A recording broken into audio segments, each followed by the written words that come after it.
To RJ classes. और आज का जो अपना टॉपिक है दैट इज द लीवर।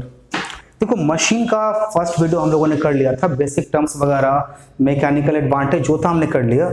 सो बात कर लेते हैं लीवर की। देखो लीवर है क्या, कोई भी स्ट्रेट कर्व्ड कोई भी बार या रॉड, कुछ भी आप स्ट्रेट की बात करो, कर्व्ड की बात करो, आप एक बार रॉड कुछ भी लो जो एक पर्टिकुलर पॉइंट पे मूव कर सकता है उसको आप क्या बोलते हो, लीवर।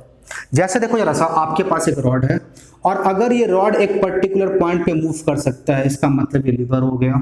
इस तरह का अगर आपके पास कोई ऑब्जेक्ट है, देखो ना पुश करने के लिए पुल करने के लिए जो ऑब्जेक्ट यूज करते हैं, अगर ये एक पर्टिकुलर पॉइंट पे ये यहाँ पे मूव करेगा इसका मतलब क्या हो जाएगा, ये लीवर हो गया। अब सपोज करो सीसॉ, जैसे मैं एग्जांपल दूं सीसॉ देखो जरा सा, एक तरफ एक बैठता है दूसरे तरफ दूसरा और बीच में क्या होता है कि इस पॉइंट पे ये मूव करता रहता है।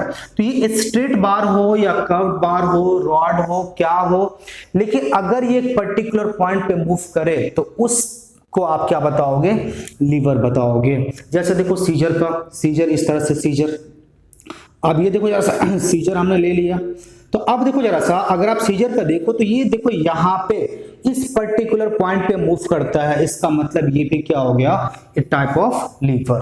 तो लीवर का अगर हम डेफिनेशन से स्टार्ट करें तो डेफिनेशन क्या आएगा अपने पास, अ बार और अ रॉड, कुछ भी आप बात कर सकते हो। डेफिनेशन हम लिख देते हैं यहाँ पे, अ बार और ए रॉड, स्ट्रेट कर्व, कुछ भी आप ये भी लिख सकते हो डेफिनेशन में। तो हम सिंपल तरीके से लिख सकते हैं, अगर आप और कुछ ऐड करना चाहते हो ऐड कर सकते हो। तो अ बार और a rod which can move about a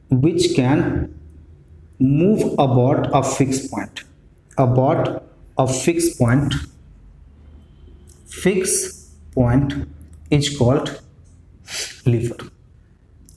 अब देखो लीवर की तो हम बात कर लिए, अब तो लीवर समझ में आ गया, स्ट्रेट कर्व जो भी बार होगा अगर ये पर्टिकुलर पॉइंट पे मूव करने के लिए कैपेबल है तो फिर ये लीवर है, अगर नहीं है तो ये नहीं है लीवर। अच्छा अब लीवर की हम बात करेंगे क्या, लीवर के टाइप्स के बारे में। तो आप लीवर को हम लोगों ने क्या किया गया है, 3 टाइप्स के लीवर होते हैं, लीवर ऑफ फर्स्ट क्लास,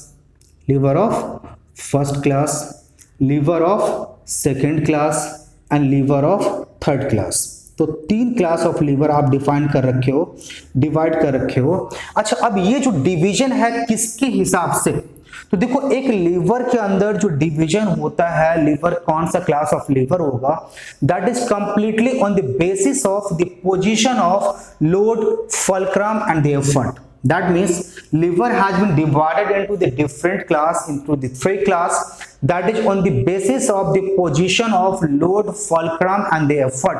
तो जिस हिसाब से मेरा लोड, फुलक्रम या एफर्ट मेरा क्या हो जाएगा, मिस अरेंज्ड होगा, उसी के अकॉर्डिंग लिवर को एक पर्टिकुलर नाम दे दिया जाएगा। अब देखो जरा सा, ये तो समझ में आ गया। अब बोलोगे सर अभी आपने 3 वर्ड मेंशन किया, कौन कौन सा वर्ड, लोड, फुलक्रम एंड तीसरा वर्ड हमने जो मेंशन किया दैट इज द एफर्ट। आप बोलोगे सर कुछ ये तो पता है मेरे को, आपने फर्स्ट वीडियो में बेसिक टर्म्स सारा क्लियर कर दिया था। तो बेसिक टर्म्स क्या क्या क्लियर किए थे सर, तो आप बोले थे सर लोड हमने क्लियर कर लिया था, लोड किसको बोलते हैं ये बता दिए थे। फुलक्रम भी आप बता दिए थे, सॉरी फुलक्रम नहीं बताए थे, फुलक्रम आपके पास रह गया था। आपने एफर्ट बता दिया था, लोड बता दिया था, एफर्ट बता दिया था। सर आप बोले थे कि एफर्ट जो फोर्स हम लोग अप्लाई करेंगे लीवर पे या मशीन पे that is said to be the effort, और लोड क्या बोले थे, द रेजिस्टिव फोर्स जो ओवरकम होगा that is said to be load, या इन अदर वर्ड लीवर जो हमको फोर्स देगा उसको आप क्या बताओगे, लोड बताओगे। तो ये सारे टर्म्स तो सर क्लियर हो गया था।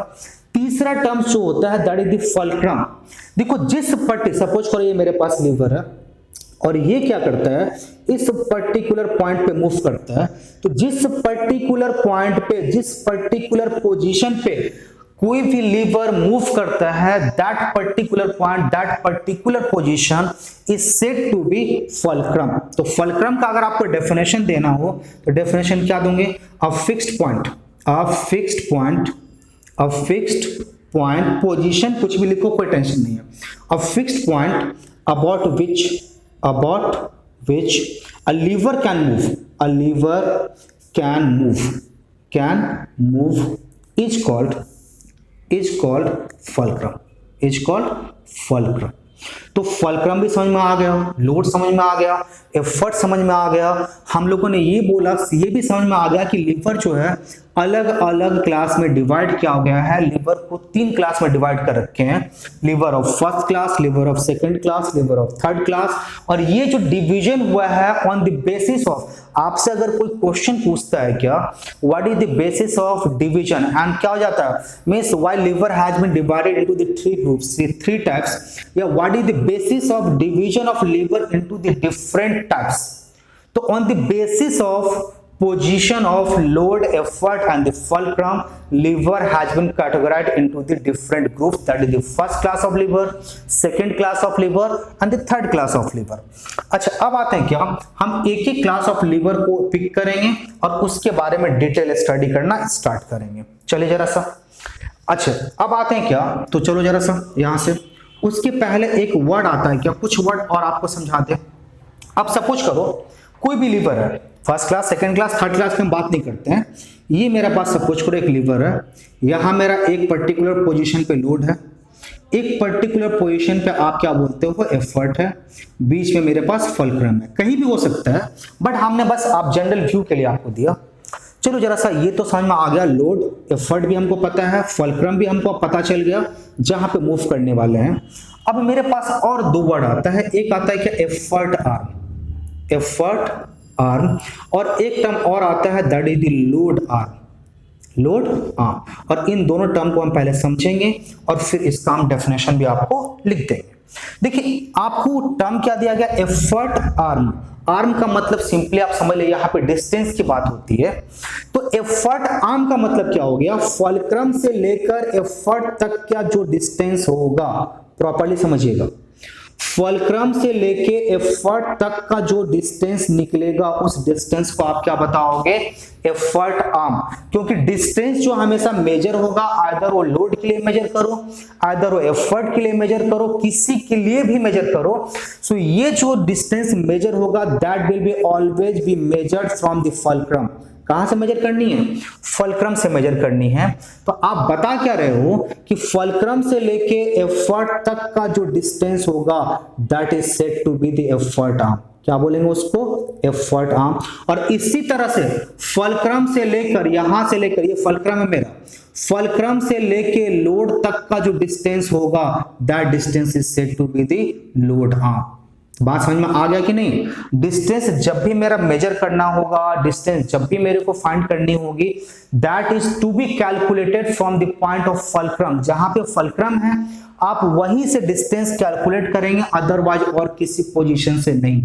ठीक है, अब लोड आर्म का डेफिनेशन क्या होगा, distance between, same distance between the load, distance sorry effort arm का बात कर रहे हैं, distance between the effort and the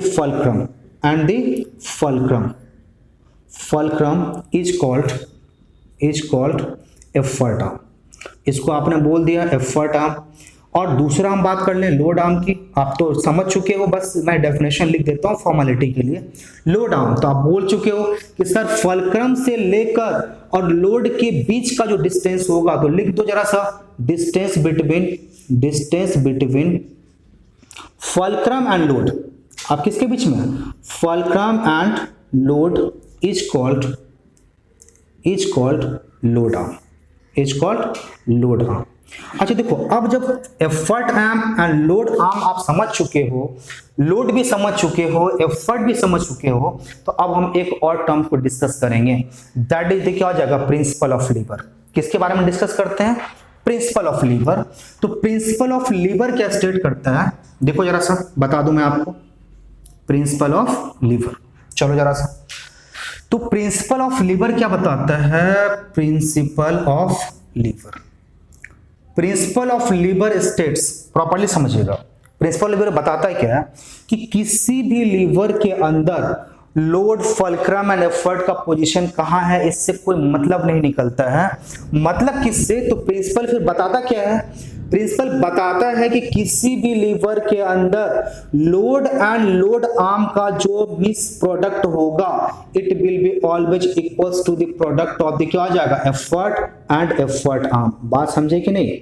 load and load arm को मल्टीप्लाई करके एक पर्टिकुलर लीवर के लिए जो वैल्यू निकल के आएगा वो वैल्यू एंड एफर्ट आर्म के लिए मेरे पास जो वैल्यू आएगा मल्टीप्लाई करके दैट विल बी द क्या हो जाएगा always equal. That is the principle of lever. तो अब यहां प्रिंसिपल ऑफ लीवर में आप क्या बताओगे? तो प्रिंसिपल ऑफ लीवर स्टेट्स, आप लिख दीजिएगा principle of lever states that the product of load and load arm is always equals to product of effort and effort